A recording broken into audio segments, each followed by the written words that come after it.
Want more Marvel? Digging DC? Looking for the latest in nerd news? We got it all and more. This is Distance Nerding. We're talking about anything pop culture, movies, music, food, wrestling, whatever you're nerding out on, we want to talk about it. The Distance Nerding podcast celebrates all things you nerd out on. More nerd news, less nerd negativity. Each week, join Young Phil and Jamez 5000 as they discuss what's new in the nerd world and get your voice heard in the Facebook group, The Distance Nerdington Post. Grab some tacos, hold on to your butts, and strap in for the ride. You are now listening to Distance Nerding. Hey, what is up? What up? How you doing, dude? I am okay. How are you? I'm good. You know what's funny? Like, a lot of times when we do these intros, right, it feels artificial because, like, I'll just have seen you, like, 3 hours ago, or we'll have just been working together all day. But just like now that together, yeah, now that we're not together all the time, like it's actually like, dude, how's your weekend? How are you? You know, what's going on with you? Right? Yeah. So you are going to be leaving us on what, the 21st? So was that like 3 more shows? 2 or 3 more shows, yeah. I think my last show, I believe, is the 18th. Oh, that's gonna be so sad. We're gonna miss you. We're gonna miss you all. But for those that may be watching right now and that may be interested, who like what we do here at Saber Rattle, that does mean that we are going to be have a position opening up while somebody is off serving our country, but mostly just getting yelled at for a few months. Yeah, it's going to be 13 weeks. I'm going to be gone. Oh, 13 weeks of pain. Yeah, for real. It's going to be 13 weeks I'm going to be gone. I'll probably be back for like 1 or 2 shows, depending on how long I'm back before I go to training, MOS school.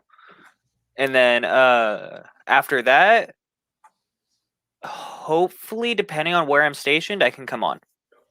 Wow. Well, here's hoping the best. You will always be welcome back wherever we are in our show viewership and wherever you are in the world.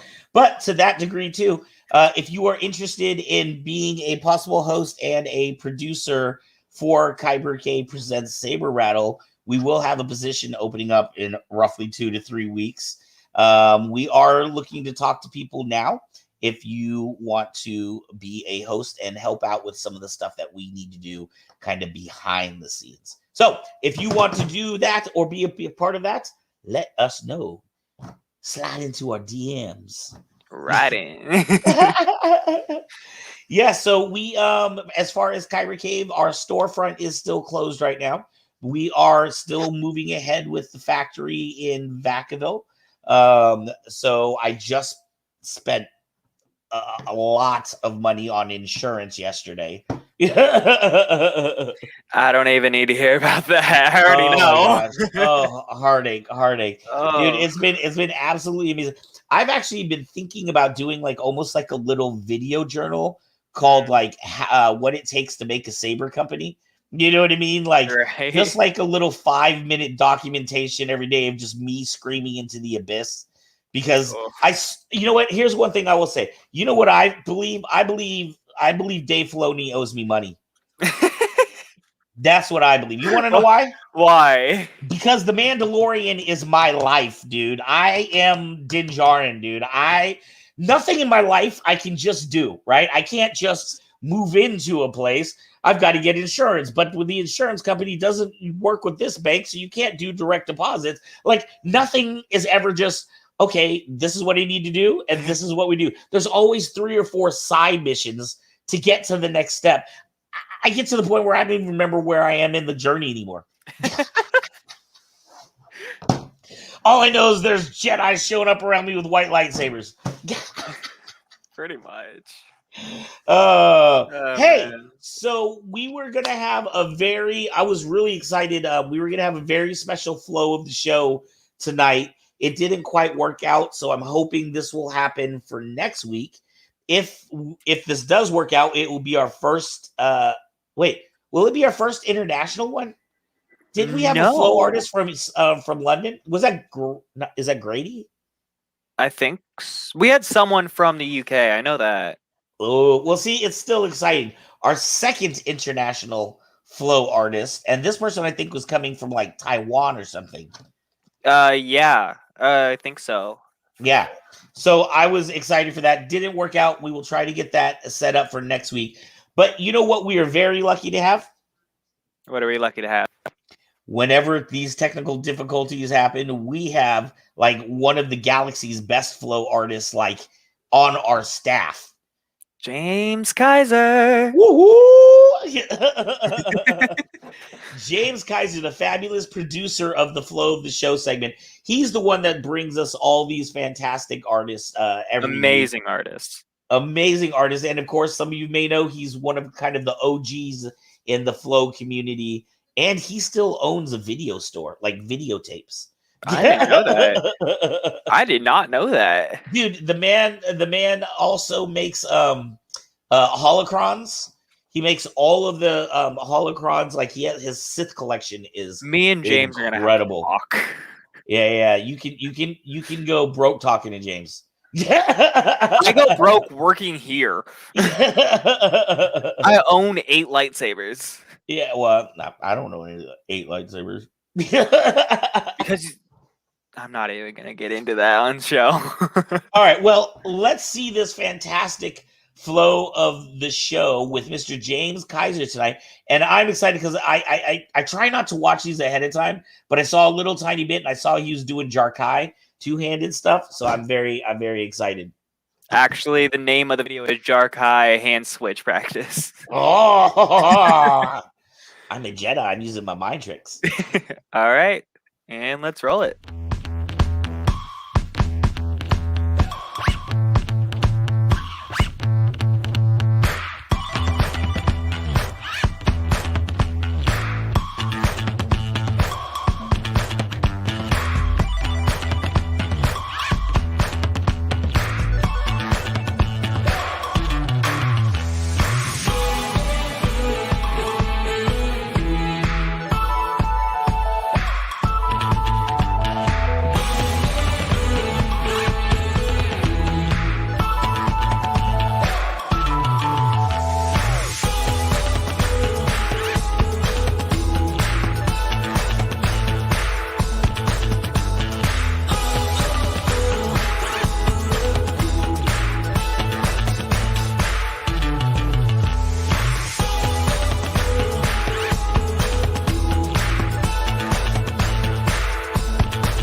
Dude, did you see him spin the saber on the other saber? I saw that. I was like, what? And then the throw from behind the back and then catch it over here. Oh my God, dude, that man is amazing. And I just want to say, Eric, you can do these things with enough practice.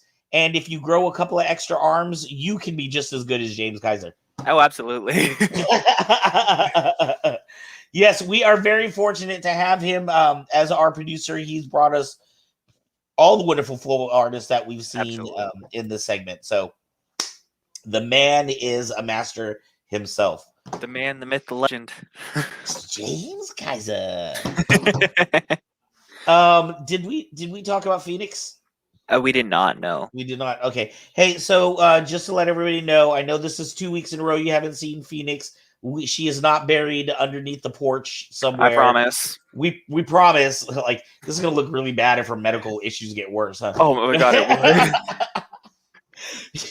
So at any rate, yeah, she is having some personal issues that she's having to take care of. She's been sick and not able to give it her all, and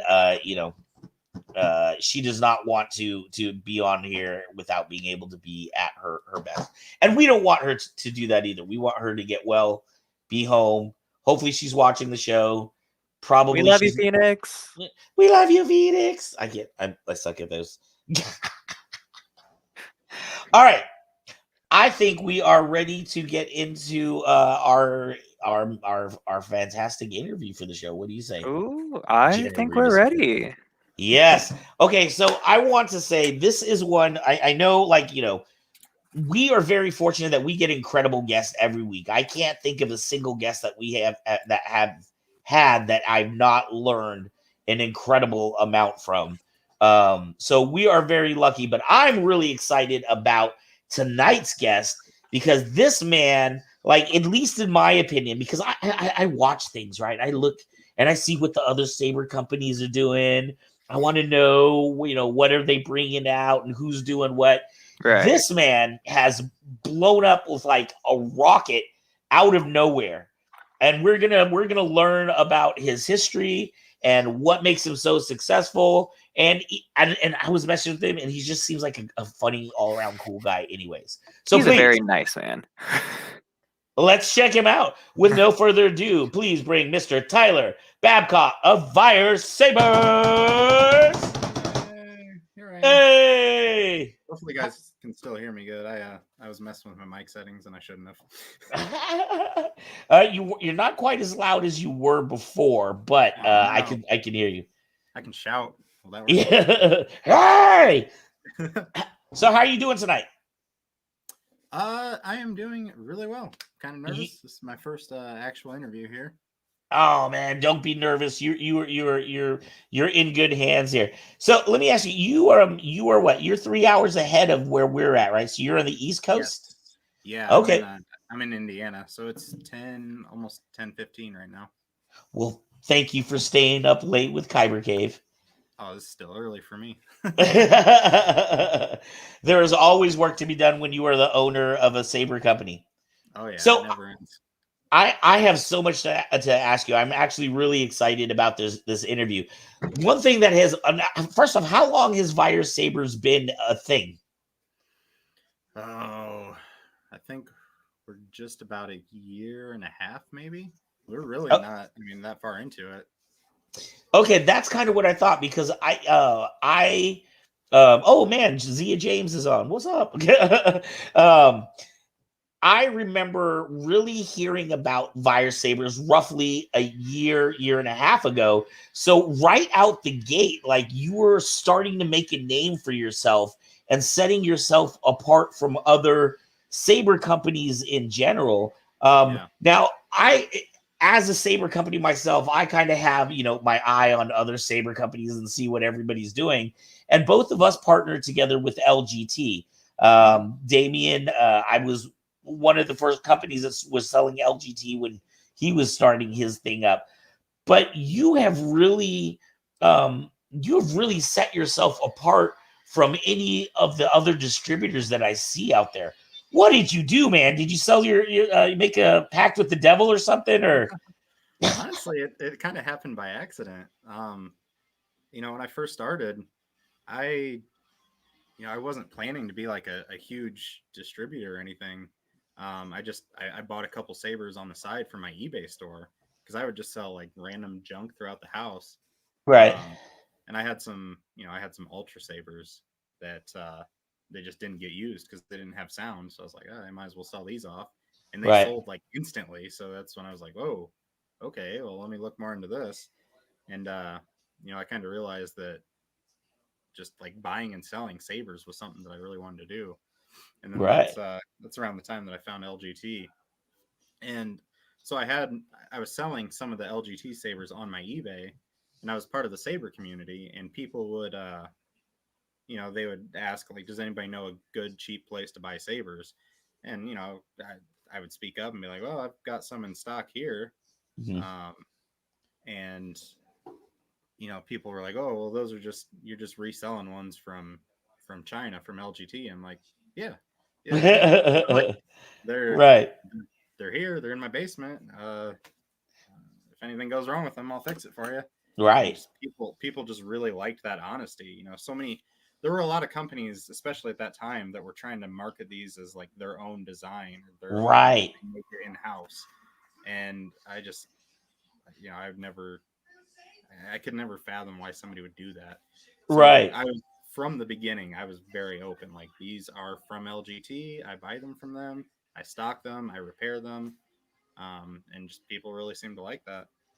Right. I actually, I had exactly the same philosophy when I was selling LGT.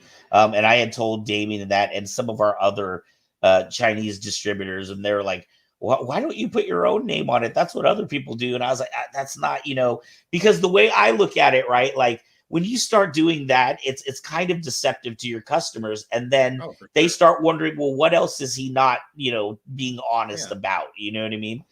Absolutely. Right. Because, eventually they're going to see your product somewhere else. Oh, for sure. And I knew, like, the companies that were trying to pass stuff off as their own, they're not going to be welcome in the saber community, which is, that's really what I want to be a part of, is the saber community. Everything I do, I try to do it to benefit the saber community as a whole. Right. And there's no place for someone that is trying to trick the saber community, Right. Right. And yet, you kind of see it again and again, which is why I'm really excited about, the success that you've had. And I feel like I am part of the Vire Saber Facebook page. And I feel like Vire, like, even though your customers know they're LGT, they're like, Vire Sabers, dude, Vire. You know what I mean? Like, whatever you're doing in customer service, people seem to be very loyal to your product, even though they know that, technically they can buy an LGT from a different distributor. Right. Yep. Yeah. I try to run the store that I would buy from, you know what I mean? Like, so I connect with every single one of my customers. When people message the page, they're either getting me or they're getting my wife. And, that's my favorite part of the job, is just interacting with people back and forth. Right. I'm a terrible business person. Like, I have no idea what I'm doing.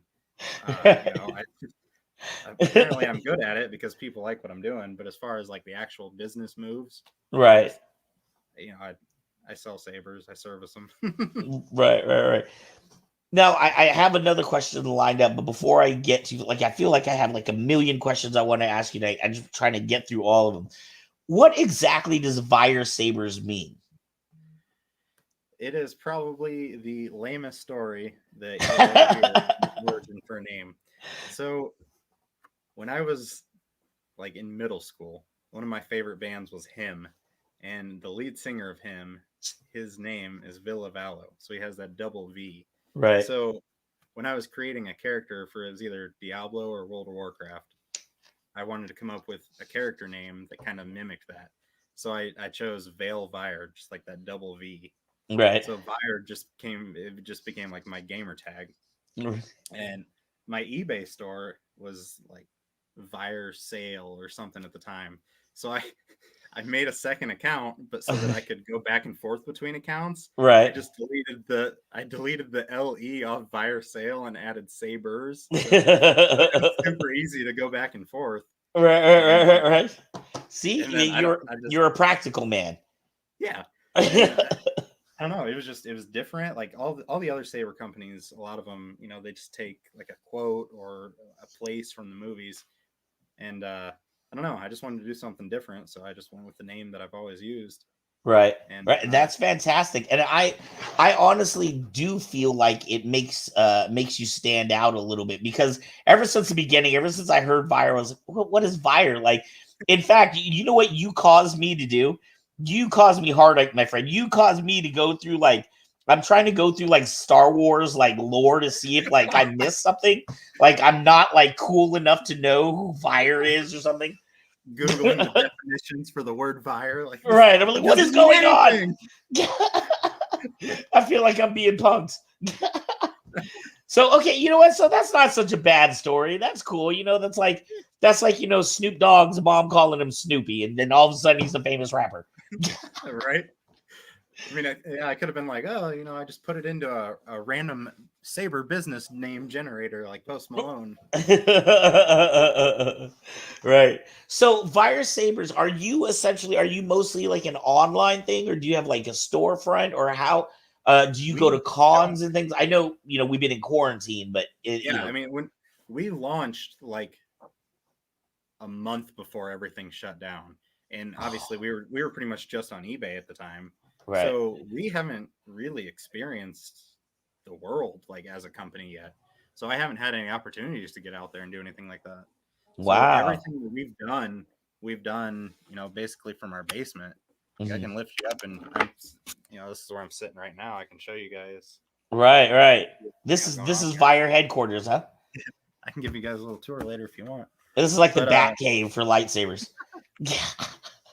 But yeah, so I mean, as far as like an actual location, this dominates like our entire basement. So we don't have people like come in yet, but that's obviously that's in the future to have plans. Right.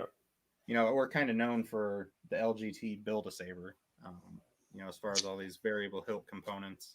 Right. And that's the end goal, is to have a physical location, where customers can come in and see all the parts and put stuff together and try it out. No, that's not what I want. And then you walk see, out, dude, I totally think you and me would be buddies, man.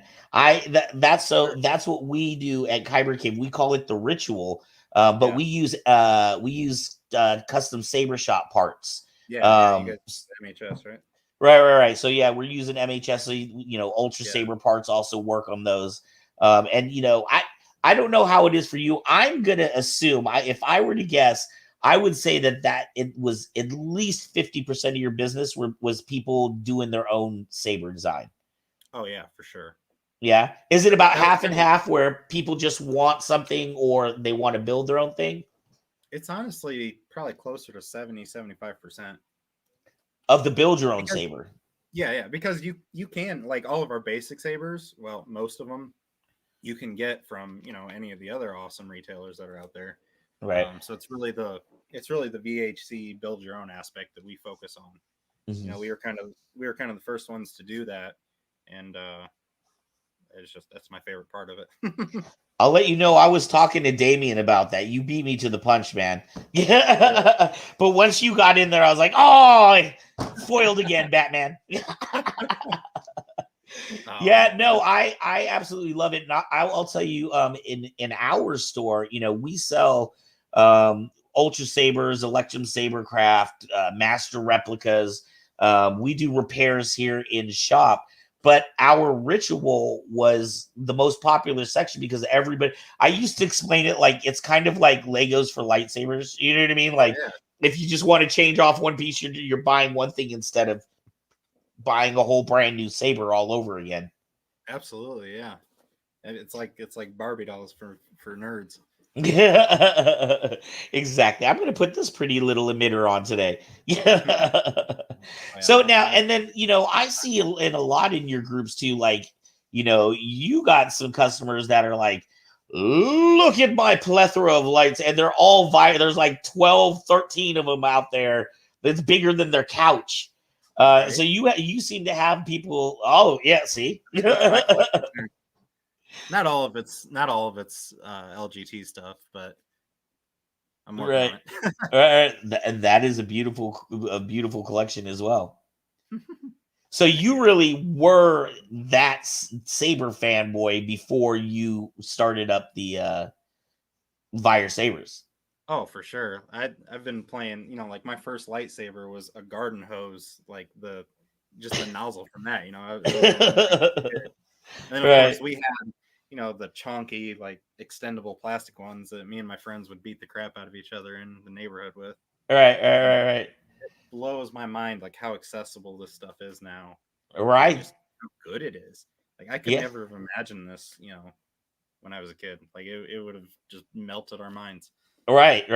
When I was a kid, the really cool one you could get at the store was just this flashlight with the yellow tube on it. Yeah. That was the whole thing, and had a picture of Luke on it. That was what made it a Star Wars lightsaber. Right. You didn't dare to like smack it against another one either. Right. You're gonna deflate my lightsaber, man. So let me ask this: how long have you been married? Oh, we got married in 2000. Oh no, why did you put me on the spot like that? She's paying me on the side. 2012. Yes. Okay. Yeah, so we've been really, together- where I was going with that is, did your were you married when you started Vire Saber? Like, was this something that your wife was like, yeah, that's a great idea, I'm all on board? Because obviously she's on board now. She helps out with the business, but was it like an easy sell in the beginning, or was this like, what are you talking about? She's always been extremely supportive of like all my random hobbies because I lose I lose focus pretty easy, so I'll pick up a hobby for a few months and then I'll try something else. I just I'm always doing something. Right. When I first started it, I was already selling stuff on eBay, so me showing her like, hey, I can buy these wholesale, buy a couple dozen at a time and sling them on the side. Right. And so she understood that aspect of it. And then it was the day that we got our first shipment in when Damien had changed everything over to VHC. So all the parts were interchangeable. And I'm just like sprawled out in our basement, just everything's disassembled. And she's like, what are you doing? Look at this. Right. Look, right. It's different. Look, it's different again. Right. And that's when the wheels started turning to like make a whole website and have the build a saber. That's kind of when she realized like, okay, well, this is like obviously not going away. Like, I came up, I got the logo, which I'm wrong side, I'm mirrored on the side. Yeah. The logo, and then I had my buddy who's pretty good with graphic design stuff. He actually made it look good, but right. Once I had the logo, it was on. right. So it almost seems like you're on this like it's kind of like the scene in Indiana Jones where you're running in front of like this giant boulder trying not to get smashed. Like I like I said, I see how fanatic a lot of your your base is. So I can only assume that keeps you busy, you and your wife busy, getting all these orders out, making sure there's quality control on all of these things. And now, as we're coming out of the pandemic, you have to start thinking about things like Comic-Cons and, there's a lot of other aspects that you hadn't, you got to not think about for about a year. I'm really nervous for that type of stuff because it's just going to be weird for me to go there and then all these people just kind of show up and they know who I am. It's like, hey guys. Right. Does that feel weird? Like I said, like I said, you were a rock star when you came on, but like, does it feel weird to go and like someone's like, you're Tyler Babcock, you're Vire Sabers? Yeah, like I'm super active in the Saber community. Like that's my hobby. That's where I'm at. Right. And I've had people that literally once they know that I run Vire Sabers, just like, dude, I'm honored to talk to you. Like, what do you mean? I'm just a dude. You. Right. That's why I feel that's how I feel when we're doing this show. This show started during the pandemic when we had to close our doors because we're a very social type of business. We have a dojo and everything here. So when we had to close our doors, this was our answer to just keeping Kyber Cave's name out there floating in the ether. And like now we've been doing the show for over a year. And I'm like, man, dude, I've gotten to meet some really cool people that I probably would never have had a chance to get to talk to, otherwise, other than like, I get to be on the show. That's so awesome. And you guys are killing it too. I see you guys everywhere. Oh man. Well, your show was actually what put me in touch with Johnny at Dark Wolf. Really? Yeah, well, 'cause obviously I was a budding LGT vendor at the time, Right. because he was on. It's got to be close to a year ago by now. He was one of our first, like I want to say, within the first 5 shows or something like that. Yeah, so I watched his episode, and he came out on the episode, and you guys had talked a little bit about resellers and vendors, and he outright said, like, I don't like these guys. They have a purpose in the community, as long as they're upfront and honest, Right.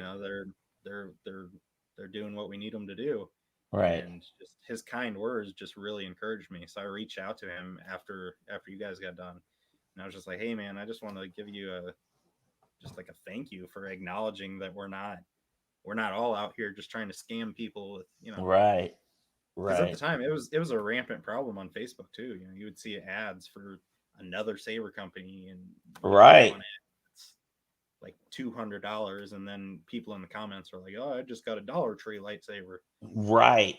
Right. How has that been for you? It doesn't seem like you have that issue. And maybe it's because you do such good customer service that your fans are loyal, and then they tell their friends, and they know they're going to get a good product. But Yeah. I see that kind of, and you know what? I'm going to be honest with you. I fell victim to that. That's no. Now I didn't pay $200. I will tell you that. Yeah. But I definitely paid for something, and got a plastic cheap Oh no. Walmart type toy. You know what I mean? Oh no. So, I mean, that's obviously it happens to everybody, right? I own a saber company, and that's happened to me, right? So. Yeah.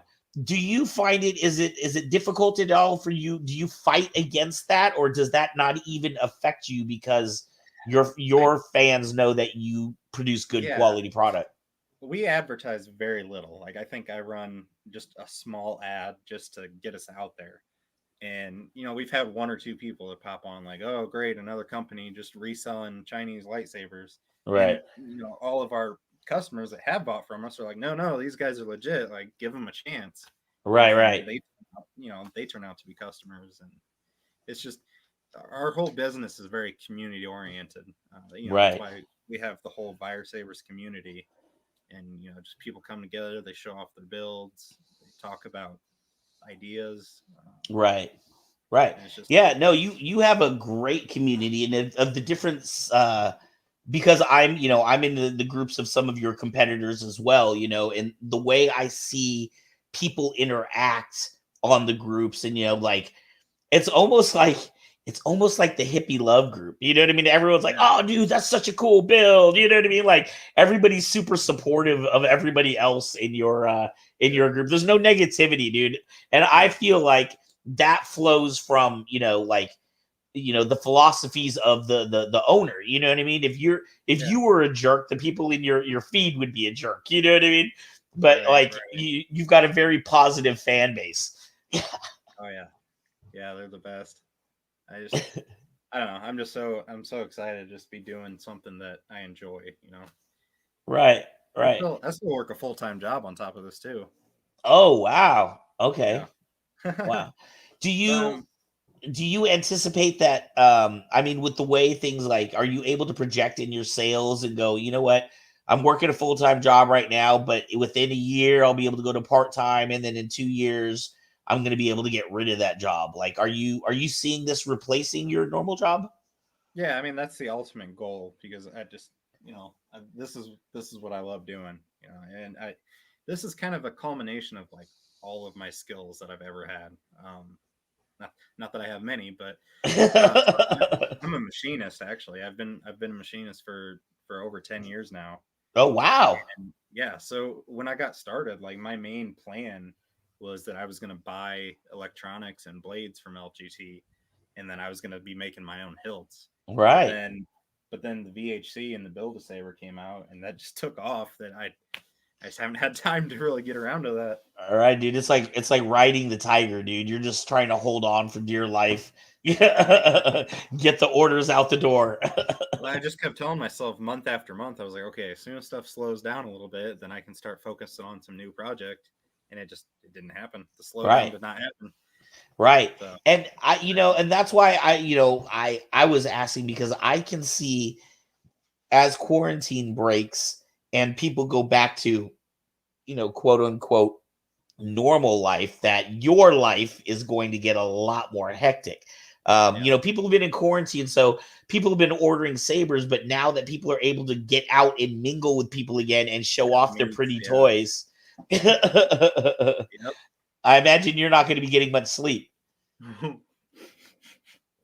should not have taken a drink of water right at that moment. Yeah. Sleep is what's that? I'll sleep when I'm dead. Do Yeah, you exactly. do you yourself cosplay? A little bit. I've got like a Kylo Ren outfit. I actually went as Obi-Wan for Halloween this year. Nice. Yeah, I've always loved like Halloween stuff. That's the only opportunity that I've had to cosplay. But obviously I guess if I'm a vendor, I don't know. I don't know how that Right. works. Can you cosplay and be a vendor? Is that a Yeah, thing? I do. I haven't been told I can't. Right?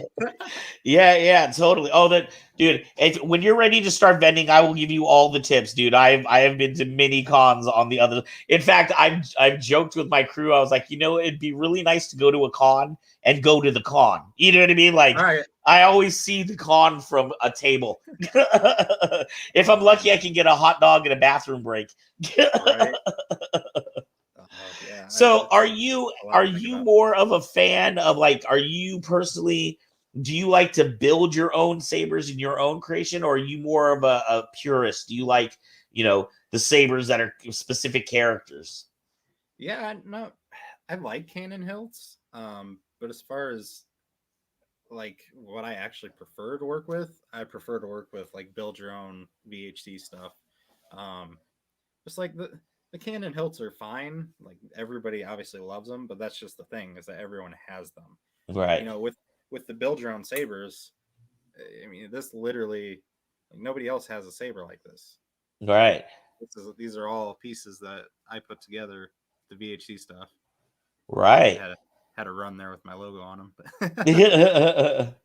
But And that's what I loved about what you're doing and what we were doing with the ritual with the MHS parts, was that like, especially, like, I get people that come into the store and they go to Disneyland and they buy their Savvy Sabers, and they're like, oh, I got to build it myself. You know what I mean? They're like, yeah, but did you really? Like, you only had like two options. Yeah. I think there's like 3 branches that you can choose from. Right. Yeah. There's 4 individual branches, but within those branches, you only get like 2 choices of emitters and 2 pummels. And so it's like, you could build your own lightsaber, but the guy standing next to you is probably going to have the same one. Right. Yeah. Like it's build your own, but it's not build what you want. And Right. that's like my end goal with the VHC, is just for anybody that has like an idea in their head, I want to have enough of a variety of parts that, I mean, you can get something really close to what you're looking for. Right. So I would imagine that you probably have like, I imagine you probably spend half your day talking to people that are like, oh, I have this original character and my character is like a Mando Jedi and I want him to look like this. And I think his saber should, I have a feeling you do a lot of a saber crafting with people. Oh yeah. Yeah. That's one of the main things that we do, really. People, they'll pitch a design, they'll show like a screenshot of their cart, and they'll send it to us. Right. And then what we'll do is we'll build it up and we'll take a picture of it and send it to them. And then they can decide, like, okay, well, everything looks cool except that emitter. Like, is there any way you can swap it out for this other emitter? And we'll slap that together and throw it in there and take a picture. And they're just like, that's it. That's my saber right there. Right. And just having that bond with the customer of doing that, it's a lot of fun for me, and obviously they like it. Right. Do you have now, I'm not, obviously, like I said, we sold LGTs, but I don't know if, like, can you do like etching and powder coating and all that on your sabers, on the LGT sabers as well? Oh yeah, there's definitely a lot of people out there that do it. Like Red Fox Drummer, he does some amazing work. Okay. He So yeah, they can, stuff from him. they can further take their original pieces designs and then, even, get special etching on it. Or, and I'm not necessarily asking if you do that, but, if they, had an installer that they went to or something like that, you can do etching on these. You can do powder coating. You can do the same thing you can do with any other lightsaber. Yep. And I've seen some incredible custom work on some of our stuff. Yeah. And what is the most? Yeah, and I'm sorry. Go ahead. No, you're fine. Go ahead. Oh, I was going to ask you, what's the? Well, I want to ask you, what's the coolest one that you can think of that a customer's built, and what's the craziest, you're like, wow, that's really out there, bro. The coolest one that I've seen so far, I don't know if I should just throw his name out there, but Timothy in our group, he used some of our parts, and I think he even sourced from Crimson Dawn, some of the other big companies too. So he had this just I don't know the word for it, but just this monstrosity of a saber that he made. Right. And he did his own custom stuff to it, and it just had gnarly looking spikes coming out of it, and just wow. It didn't even look like an LGT hilt anymore. All right. Hey, there he is. Hey, we're just talking about you. All right. Has there been any really crazy or outlandish designs you've seen? I've done a lot of saber pikes and stuff. People stacking just a ton of parts together to make something really long. Right. But I mean, nothing. I haven't seen anything that's just been so ridiculous that I'm just like, why would you even want that? Everything I've built, I've sent it out, and I'm just like, yeah, I would use that. Right. I don't know. I love this. I think I saw. I'm not sure. I think I saw somebody did they did theirs with the Iron Man colors or something like that. It was supposed to be an Iron Man saber or something. Oh, there you go.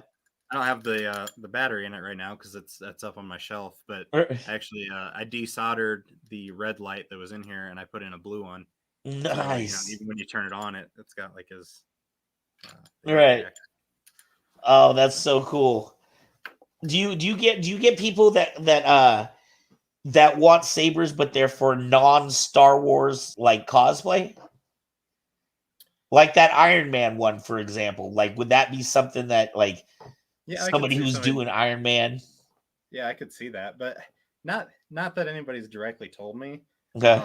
I get more people do from time to time. They'll share their character concepts with me, but a lot of times they'll build it. They'll take the picture. They're like, yeah, that's exactly what I want. And then I don't really see the end result all that often unless they're in the community and then they share it. But the thing about the Vire Sabers community is that almost everybody in there is strictly a Star Wars fan. So right. I don't really see I don't really see a lot of cross, in between things. Right. I mean, that is the kind of stuff that I really like seeing.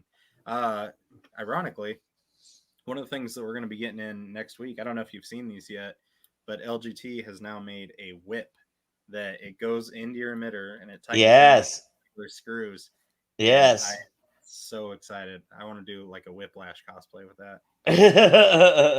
Oh, and somebody here is saying show me the Revan stuff.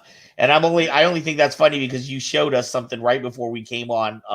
Ooh, look at that. A dual-sided Revan.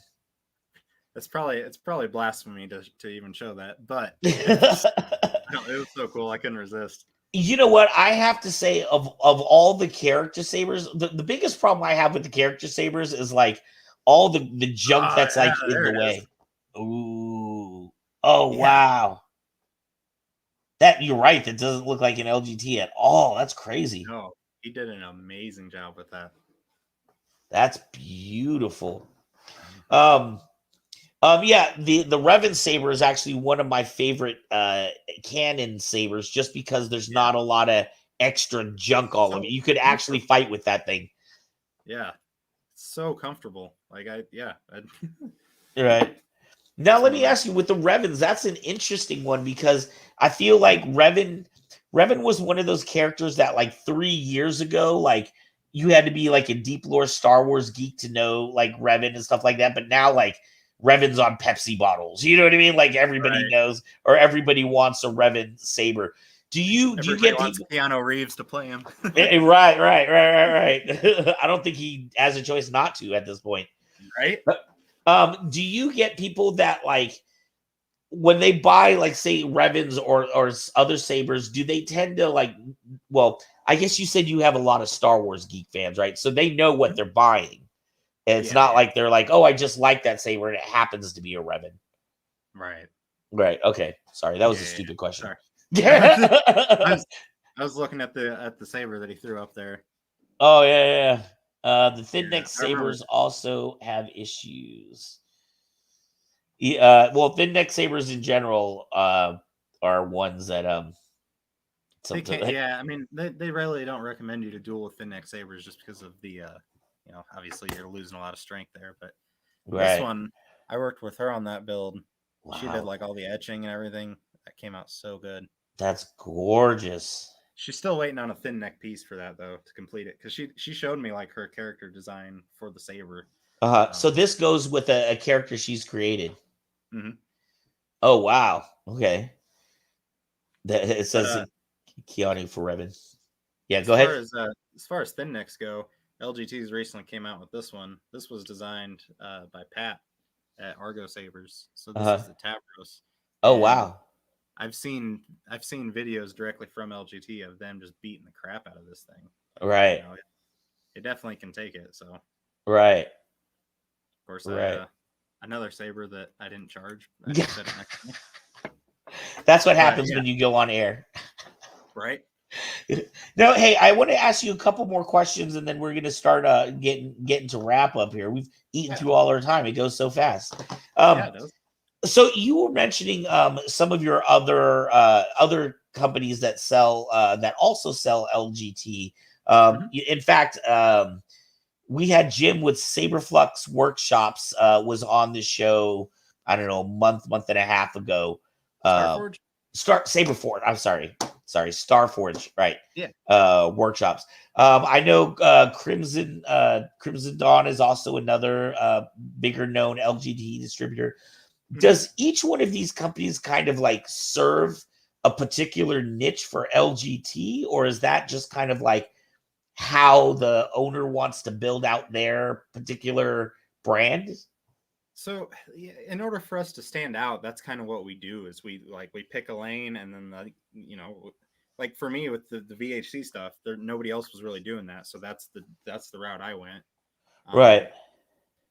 And I would consider Dark Wolf to be like the authority when it comes to like cannon hilts, especially. That's why I don't really even stock a whole lot. I told my customers, if you want a cannon hilt and it's not one that I have, like get it from Dark Wolf, because that's the guy.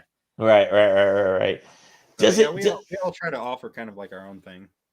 Does it make it more challenging for you as a business owner, or is it actually like kind of almost like a partnership between several different types of LGT vendors? Yeah, I mean, we're all kind of networked. We all talk and we're all friends, or at least most of us. You get the rogue vendor that comes in and just they're trying to make a name for themselves, so they'll undercut everybody and take a loss so that people buy from them, which it's unfortunate, but you got to do what you got to do. Right. But yeah, for the most part, I mean, we're all playing for the same team, even though we're competitors technically. Right. Still we're all friendly. So. Right. And I love Johnny. Johnny was a fantastic interview when we had him on the show. Really cool guy, OG in the community. Definitely knows what he's talking about. Yeah. So do you have anything coming up in the next year or so? I know there's a lot that's going on, but is there anything that you're going to be doing that's new or different that you're excited about, or is it just trying to survive? We've kind of, I've been trying to keep up with the demand for the stuff that we were already doing, but now, especially with my wife being integrated into all this, and she does all the real work.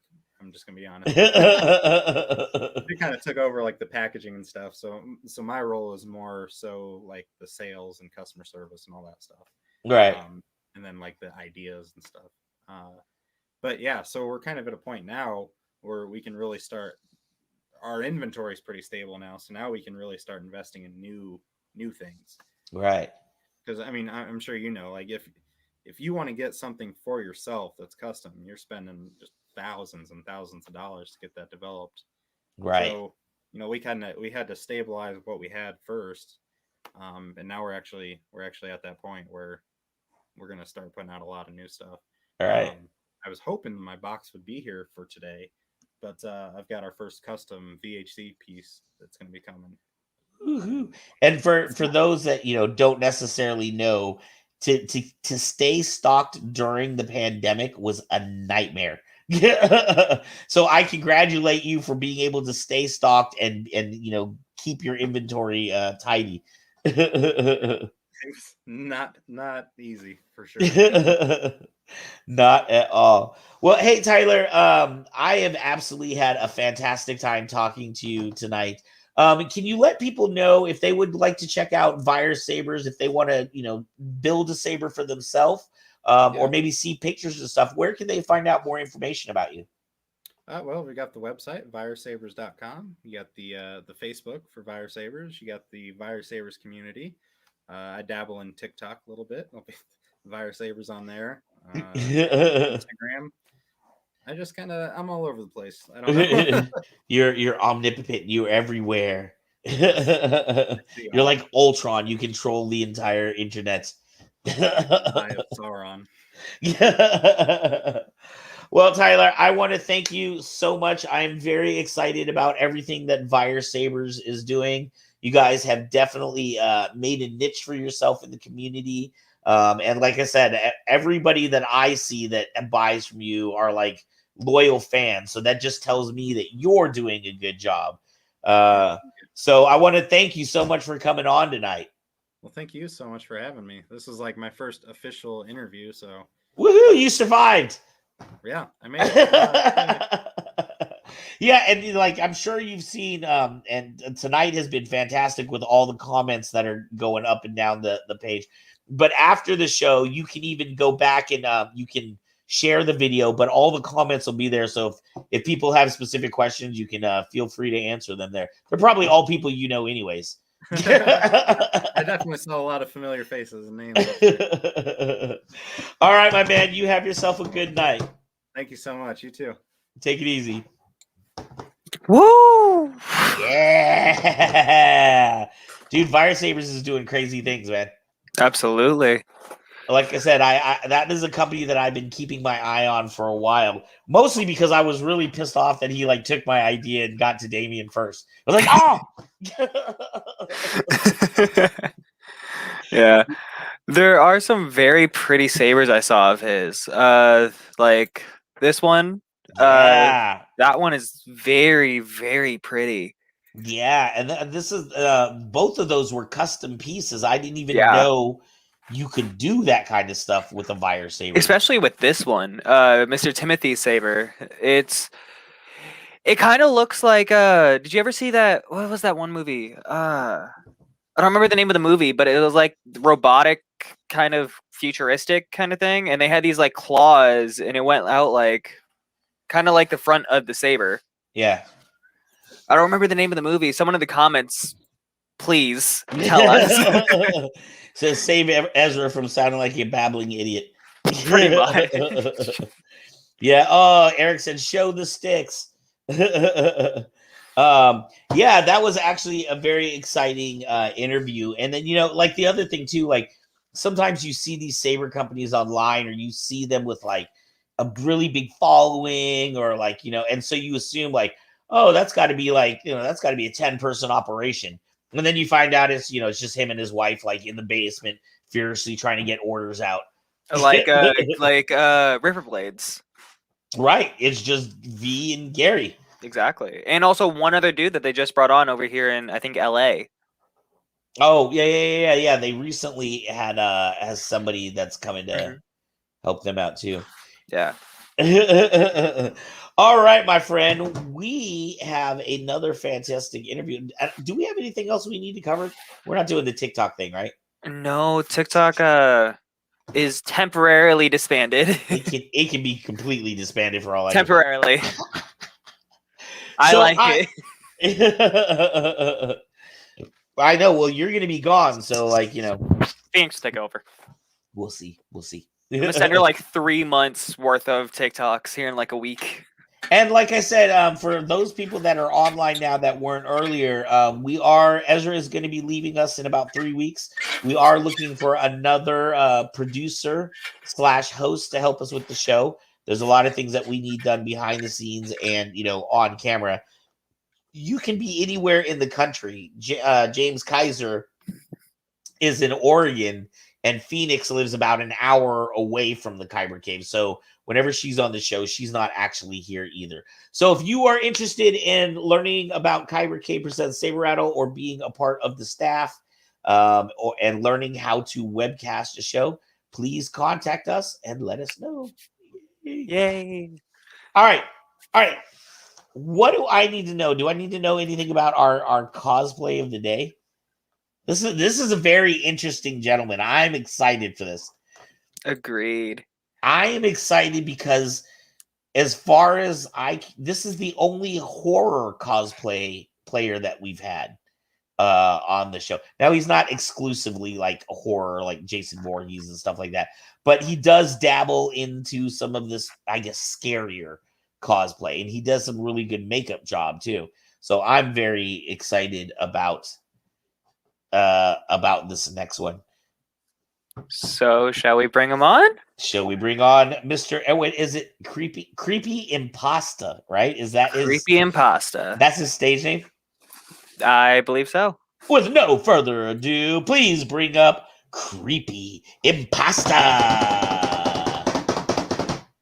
Hey, good evening. You even have it like lit dark in the room to give you. Yeah, absolutely. That's that's part of the presentation. It's not just putting on the outfit; it's building the whole aura around it. So, yep. All right. All of it adds up. You got to get into character, right? Absolutely. So why don't you first off? Why don't you explain Creepy Impasta to me? Because that like automatically catches your attention, right? Basically, the story behind the name is I couldn't come up with anything better. I think it's fantastic. It serves its purpose. I was looking, Google and searching for something, and everything kind of led me to the sort of the creepypasta story clubs and type of thing. And It seemed like it'd be a fun kind of play on words. You're dressing up as other characters, so you're kind of an imposter anyway. Right.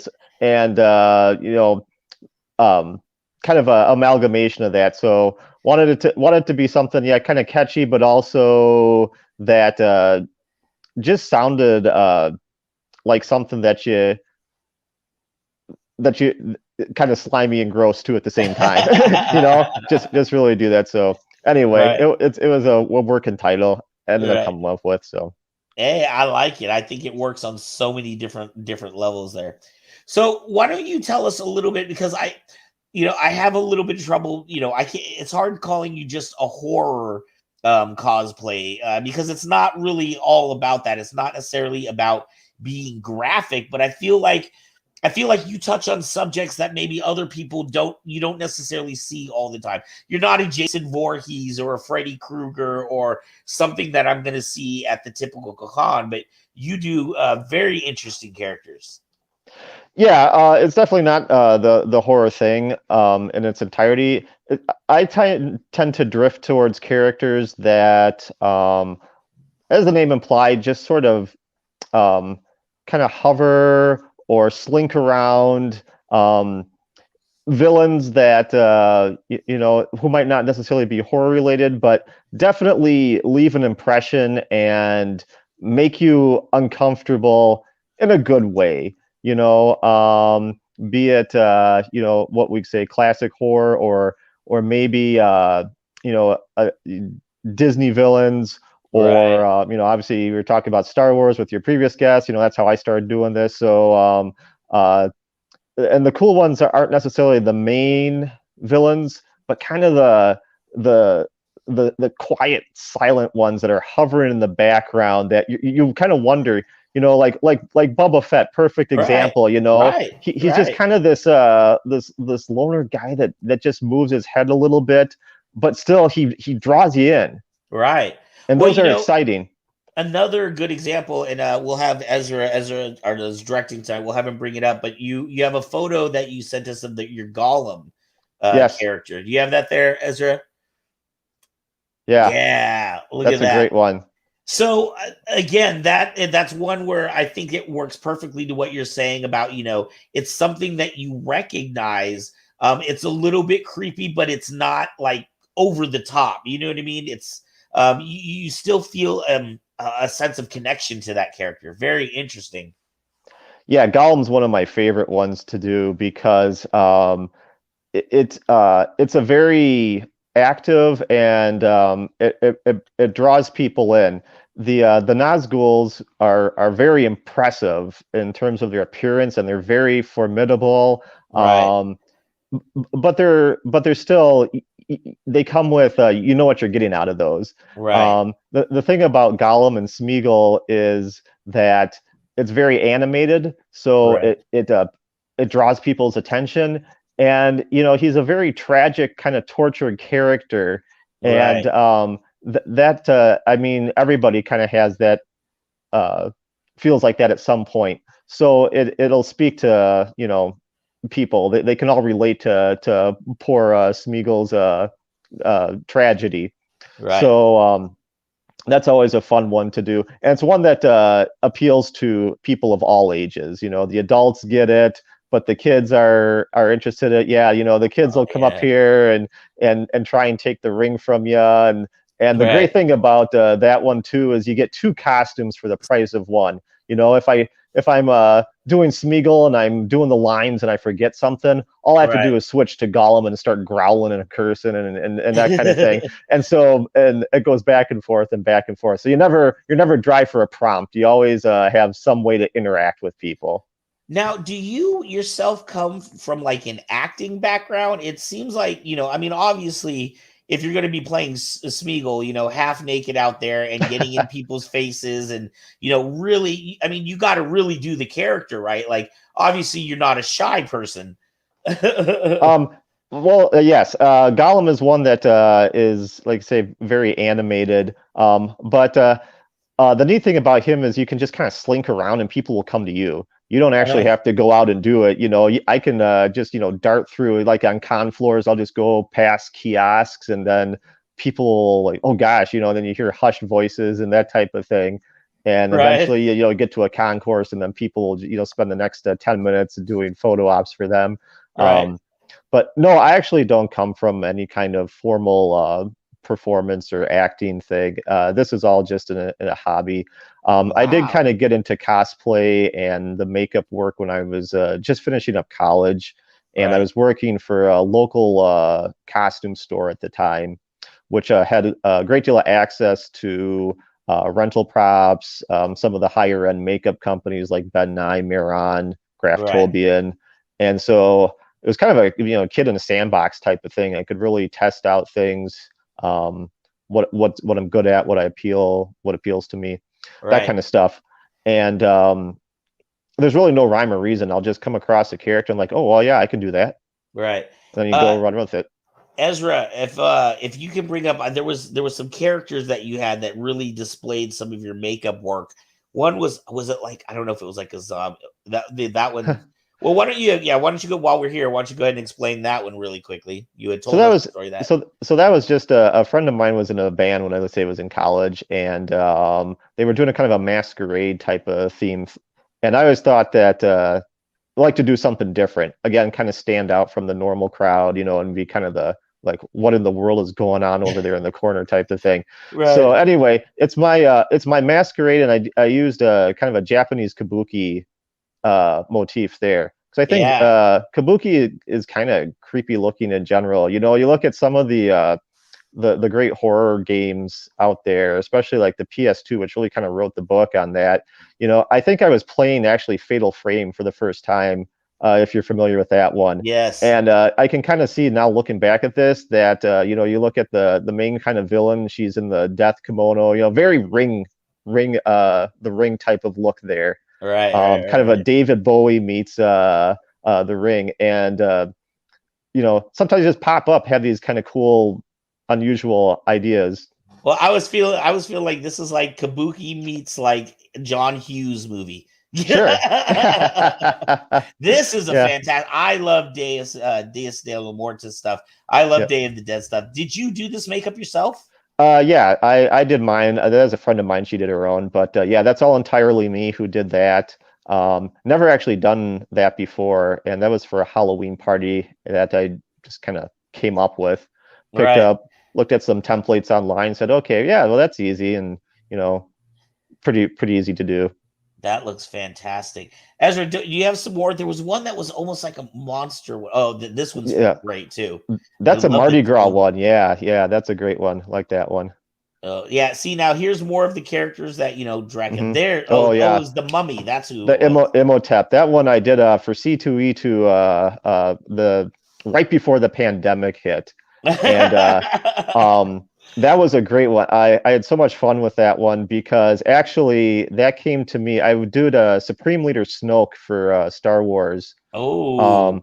And actually the makeup style that I used for that is kind of unlocked the secret of how to do the Imhotep. Uh-huh. And the cool thing about the Imhotep I wanted to do was kind of the part where he's sort of not quite all back together. Right. The mummy part is still kind of lurking underneath, where he's sort of half regenerated. Right. So you have this cool blend of the real plus the rotted part.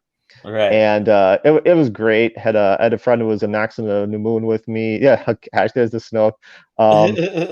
Did that for Star Wars Celebration Chicago back in 2019, and had a grand time with that. I had this little sign. It's a little hard to see with the resolution, but it says "No smoking" in this area, and had a blast with that. I get security guards would come get a picture with me, and they're pretending to be angry and stuff, and that was kind of the first time I was introduced to social media beyond Facebook, and also at the end of the day, I've already got somebody's took a picture of me. I already got like 10,000 likes on Instagram. Wow. And like, oh wow, there's 5 minutes of fame for right.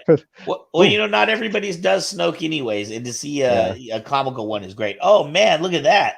Yeah, that was the local sort of local Ren Fair. I did that. This was actually a precursor to Gollum. I did this as the first time I attended that, and when they were looking for somebody to join their Lord of the Rings thing, I was like, oh yeah, I kind of have done something similar. So yeah, that was a lot of fun. And again, it's kind of an unsettling, creepy, but you know what? It's really popular with the kids. Really? I could just stand there next to the plants or stuff, and the kids will stop and they'll just be fascinated by it. And that's kind of what the best part about doing this is right. I entertain the kids, and in doing so, I get to be a kid. So even the ones that are maybe a little like the Emotet, like I'm sure little kids are freaking out about that one, right? Some of them, some of those ones, they're not exactly familiar with yet. Right. Even the Gollum and the Smeagol, Lord of the Rings is a little bit advanced in terms of the amount of time you got to put into watching that film. So the kids aren't always familiar with it. The parents love it. They're always like telling their kid, "Go stand up next to him, so I can get a picture." And the kids are like, "Why? I don't know who this guy is. He's creepy, unusual. Here, Right. But the parents love it, and they kind of force them. Sometimes it takes them a little bit longer, but then you just swap to Smeagol side, and then good Smeagol, and I have a little rubber fish with I eat and smack around to, and then they're okay, and then you go back to the other one. Okay, so something I don't think we've talked about on this show yet in the cosplay section that you were making me think of a lot is like I never really considered the physical training that went into like being a character, right? Because obviously if you're Smeagol, you're running around on all fours. That's not a natural way for a human being to get around. I'm sure it takes some kind of like almost like exercise and training. I've heard of cosplayers saying, oh, I need to lose a couple of pounds to get in this suit. But I you know, do cosplayers have like exercise routines so they can, you know, stay in character? I can't speak to how everyone does their thing, and some people just dress up for the sake of dressing up. They're not out there to recreate, or there's different levels, different interests. Okay. I like to try and bring the characters to life, not just dress up if I'm at an event or a convention, or trooping with the 501st, because that just makes it a more of an experience for the public and the community. Because here you're trying to bring a character to recreate something that you've seen, and it's the difference. It's like going to the Christmas season and you go to see Santa Claus. It's the difference between oh, there's a guy at the mall dressed up as Santa Claus, Right. versus, hey mom, I met Santa Claus today, when I went to the mall. And that's the kind of the difference is what you bring into it. As far as what I do to kind of, I guess, keep in shape, certainly I'm pretty sore after Gollum. You're right. There's a lot of hopping around. It's on all fours. Right. No shoes. No shoes. I made myself kind of, they're like the exercise ones with the toes on it that I kind of painted to make it a little bit easier on me. I've done, the first time I did that at a con floor on cement, barefoot, that was brutal. Yeah, not doing that again. Right. So but that's how you learn it too. Hey, pain is beauty. That's the great thing about the art. And since all my people look frightening and decrepit, then Right. the beauty is even more so. Now, go ahead. Well, I was going to ask, are you thinking about that when you come up with the new character? Are you like, do you look at a character and go, oh, wow, it's really beautiful, it's really intricate, I'd really like to do that character? Or are you at the same time in your head thinking, but if I do that character, I need to act this way, and I'm going to have to, have my voice like this, or I'm going to have to hunch over or something like that? Are you thinking about all of these elements, or are you just mostly interested in the costume? Or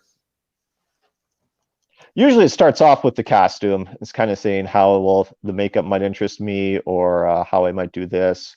A lot of it too is like, well, what kind of venue is open to me? Because some of the characters I do can be pretty esoteric. You got to find the right venue for it, or people just are not going to get it. Right. So that's the first thing I do is like, well, is it something that'd be cool, but is it something that or people are going to get? Right. Like Jafar here, he's a pretty recognizable one, and I like Jafar too because again, here's a character who is very popular with all ages. I can go to any event, the parents are going to like it, the kids are going to love it. Right. And you're probably not going to see 20 Jafars out there. No, actually, he's kind of rare. And I understand why now, having done it. It's a very hard outfit to do.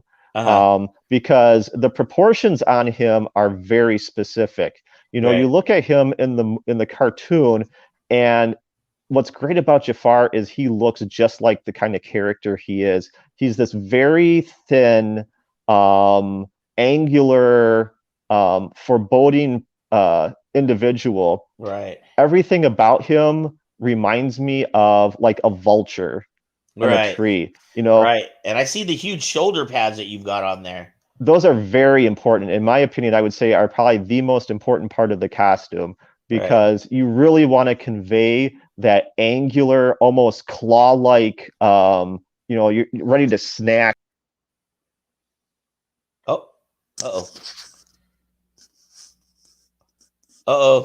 Did we lose Eric? Unfortunately, yes, we did. He disconnected. Oh, he's coming back.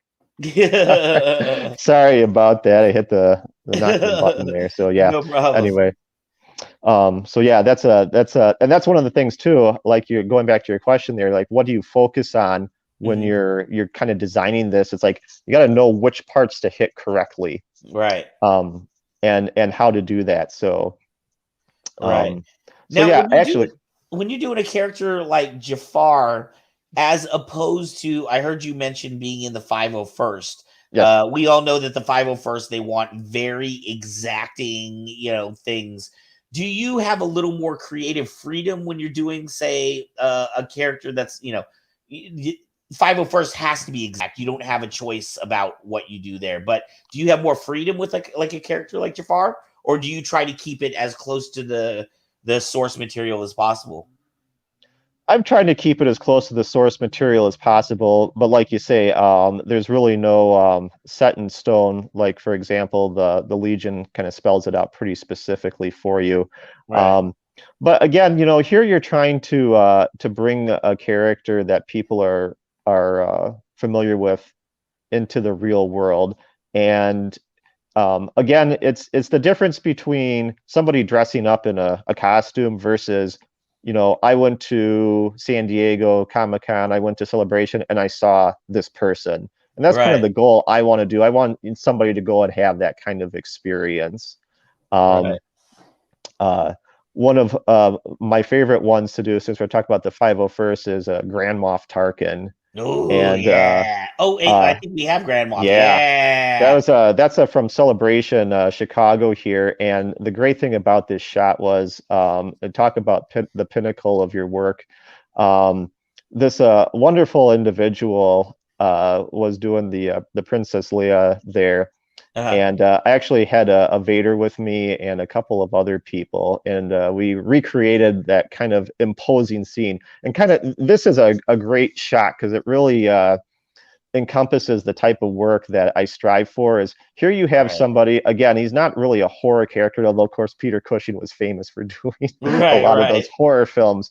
But that's why Peter Cushing was the perfect person to play this role. Was here you have somebody who's very charming, who's very sophisticated, and has a ruthless streak about him, and you kind of really are intrigued by him, but he also makes you uncomfortable, because of this proximity and this imposing nature against a poor Princess Leia here. And this shot in this, it was a YouTube short, and after Celebration, it was about a month later, I get a text from a fellow Legion member who says, I think they're looking for you. Those were exact words. And it turned out that there was a post on Facebook by the Peter Cushing Appreciation Society, which was set up, I think, by his estate. Wow. And they had a picture of me. It was another angle of this scene. And they said, does anybody know who this is? And all of a sudden, my Facebook message rumble just starts going off the hook. Wow. People are saying, hey, you've been recognized by, his appreciation society. And so that was like a super big pat on the back, because again, you're trying to not just dress it up, but to really, you can see in this picture the intensity of that scene. And it's such a great scene in the film, because here she's put in with this extremely difficult decision right before her, and he's just standing there, just waiting to pounce either way. But because he does it in such a gentle and soft-spoken way, it really makes it even that more vicious. And I agree. Tarkin is a favorite of mine. Yeah, a great character. Love doing it, and always trying to take it up a notch with that one. And the great thing about Tarkin too is that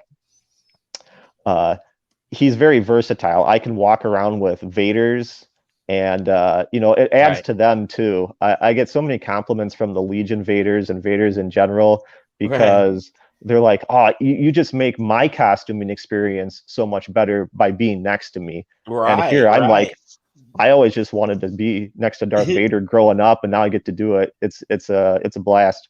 And interestingly, with Dave Filoni, like, Tarkin was one of those characters that you only saw in one movie and then he was gone. But then Clone Wars happened and you started seeing a little more of Tarkin, and now Bad Batch, and Tarkin is all over the place now. Yeah, great thing too. I was really happy what they did with him in Rogue One. they did such a wonderful job of keeping Mr. Cushing's spirit in that. I was Right. really happy with how they treated that. And actually, the first con I went to was Celebration Orlando in 2017, which was right after that film came out, and took the Tarkin down there, and the reception was just off the charts. And unfortunately, Carrie Fisher had just passed away, but so there was a lot of Leahs there too that I got to interact with, and it was just a wonderful time to remember both of those great performers, Carrie Fisher and Peter Cushing. Man, I hope to one day get to Celebration. Hey, Mr. Eric, we're Yes. man, our segments go so fast. We are running out of time here. I want to ask you, where can people go to find your photos? Or I don't know if it sounds like you do a lot of cons, so I don't know if you tell people in advance I'm going to be here and here and here. How can people find out more information about you? They can check me out. I'm on Facebook with Creepy Impasta Cosplay. Easy search there. And you can also find me on the Instagram. The Instagram's kind of a new thing. Just started dabbling with that, so it's still in its infancy, but they both link to each other. You can find me there. Right. Not the easiest person to find sometimes, just because that kind of keeps with the mythos. I like to be the one that kind of darts in and out of the shadows dark. here. Exactly. So, but I'm slowly coming onto the social media with this, and usually find me in the conventions, Celebration, Chicago, Expo, C2E2, hoping to make it out to San Diego sometime. Now with the pandemic over, it looks like, or in its receding moments here, it looks like we'll have the opportunity to reconnect in those venues. Right. Get out there again, be with our friends. Yeah. As well as do the good Legion works, the community stuff. I do St. Baldrick's Relay for Life. Unfortunately, it was canceled this year because of the pandemic, but Joliet, Illinois had a Star Wars Library Day, biggest one in the country. Like 5,000 people will show up to this, just Library Day, get the kids in the books and read, and just a street fest, wonderful events like that. So that's great. Thank you for doing those things. All right, yeah, it's always a new adventure each and every time. It certainly is, and that's the beautiful thing about cosplayers is so many of them do so many good things for their community, and they just seem to kind of go hand in hand together. So thank you for all that you do. Thank you for sharing your incredible cosplay with us. My pleasure. Thank you for inviting me. This has been a real treat. You have yourself a beautiful evening. You too, as well. Take care. Good night, Eric. Hello. Hello there. Somebody Hello said there. hello there. Noah's down there. I saw his comment. Hello there. General Kenobi. All right. Well, we're going to get this wrapped up. We're only a couple of minutes over. We're not doing too terrible. But yeah, man, tonight, another fantastic night. Amazing night. Next week, I know we have a husband-wife duo coming on. They are also, I believe, choreographers.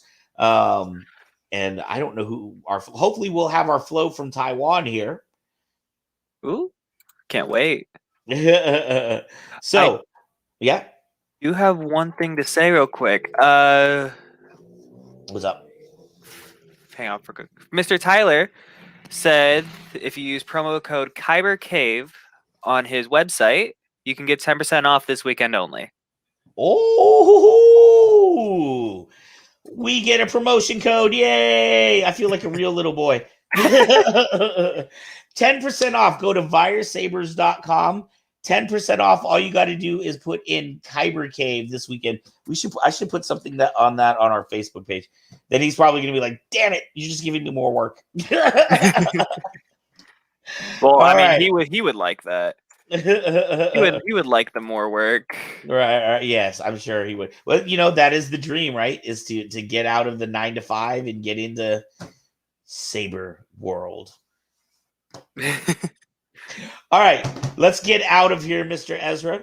I want to thank everybody for tuning in tonight. I want to thank all of our special guests. Of course, Mr. Tyler Babcock from Vire Sabers. I want to thank James Kiser, our fantastic flow for the show producer, and then also flow performer for this week. And then Creepy Impasta. That was actually very, very dope. And I love that dude. I love that little niche that he has. Right? Just the kind of scary niche. Just a little bit. And the creepy background kind of Right. added more to it. Right. I loved it. All right. Ezra, I will see you later. Thank you, my friend. See you later.